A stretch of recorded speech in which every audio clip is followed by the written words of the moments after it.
Today we are going to draw a cam profile using a motion which is called as a cycloidal. Now let us assume the outward stroke is using a cycloidal and the dwell is there in between the cycloidal, and the return motion is assumed to be uniform velocity.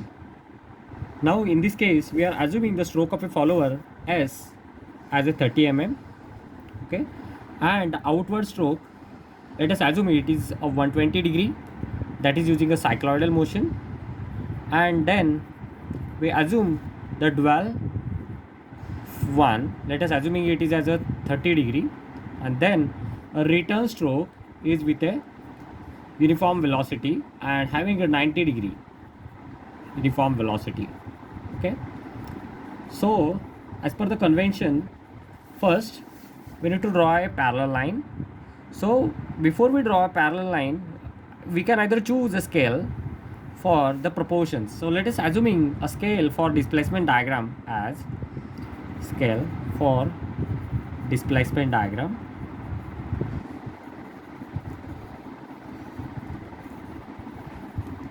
Let us assume 30 degree is equals to 1 centimeter. So that brings the 120 degree corresponding to the 4 centimeters for outward stroke, and then for this dwell part 1 we will have to take it for 1 centimeter, and then next 3 centimeter will be for the uniform velocity, and the remaining period is the dwell.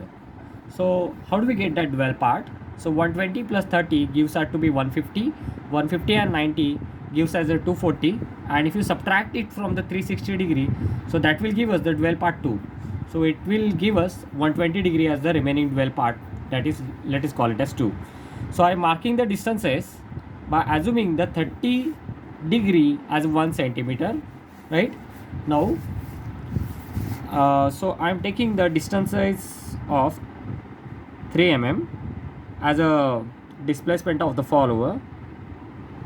So this is a displacement of follower I am taking, right? Now I am drawing a parallel line to this like this. Okay, now I'm marking the distances of 4 centimeter, okay, then 1 centimeter, then 3 centimeter. Okay, so now I am drawing a vertical line, so which indicates that the 120 degree is a outward stroke, then this is a phi d1 which indicates a dwell part 1, then this is a return stroke which is a 3 centimeters, and now the remaining 120 degree is a nothing but a dwell part 2, so that is again a 4 centimeters.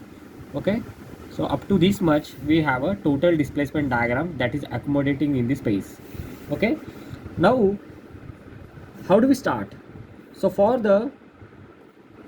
this cycloidal part outward motion, what we need to do, we need to make a equation such as for outward stroke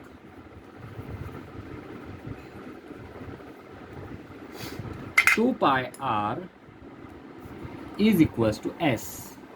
So in this case S we have is 30 mm, so 2 pi r gives 30 mm. So what is it gives us? It gives us the radius of the cycloidal circle, so it will give us 30 divided by the 2 pi, right? So the 30 divided by 2 pi will give us the radius of the cycloidal circle, so which gives it to be as the value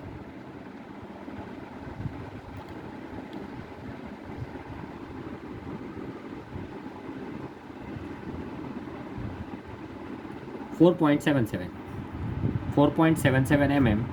Now due to all limitations of the scale, we cannot take a 4.77, not even 4.7.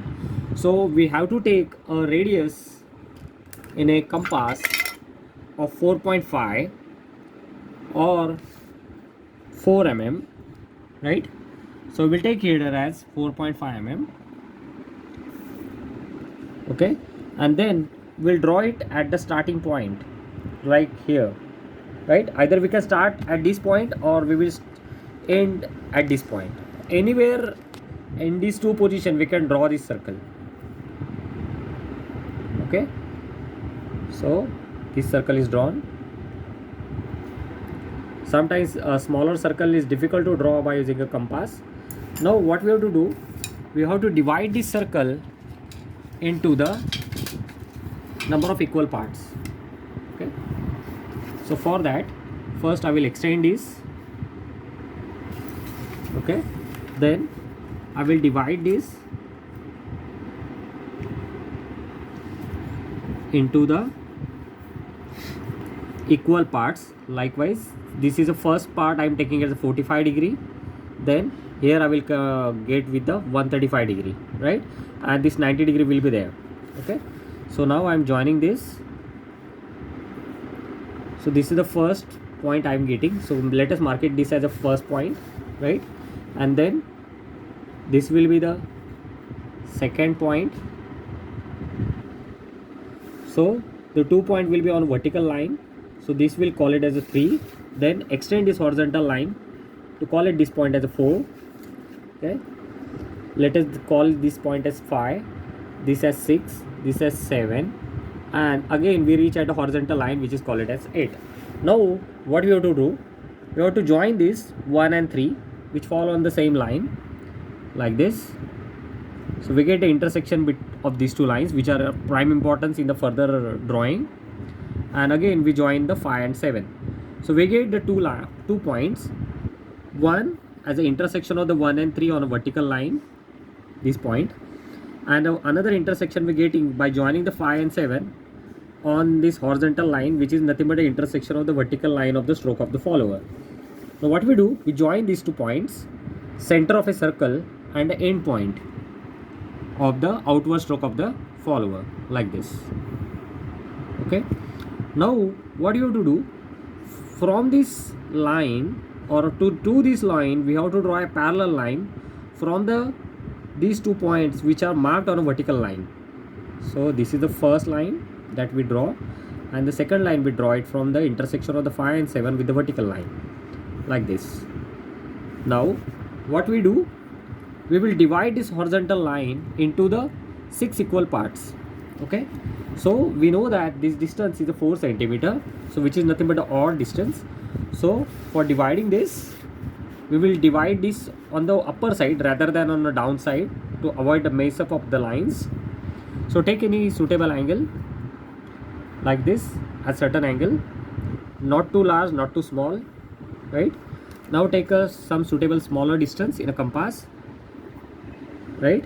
So I'm marking this, let us call it as 1, then 2, 3, 4, 5 and then 6. Once you draw the 6 markings, we need to join the first and this end point with the last line like this, and then what we have to do, we have to draw a parallel line. One of the best suitable way is to by using a roller scale, although I am not recommending the use of roller scale, you can use the set square also, right. So we mark this like this.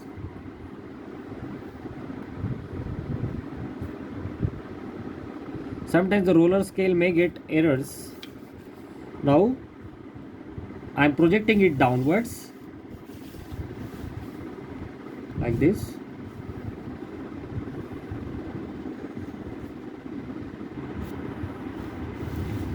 So I am getting the 6 equal parts now.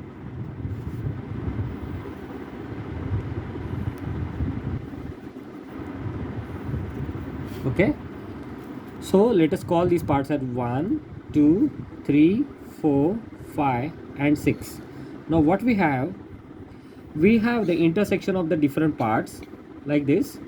So this is the intersection of 1 and the line which is passing through the 1 and 3 intersection. So this point will be 1. Okay, so this is the intersection of the line of 1 with the line which is passing through the intersection of 1 and 3. So this point will be 1. So this is a 2, right. So 2 we will get it on the line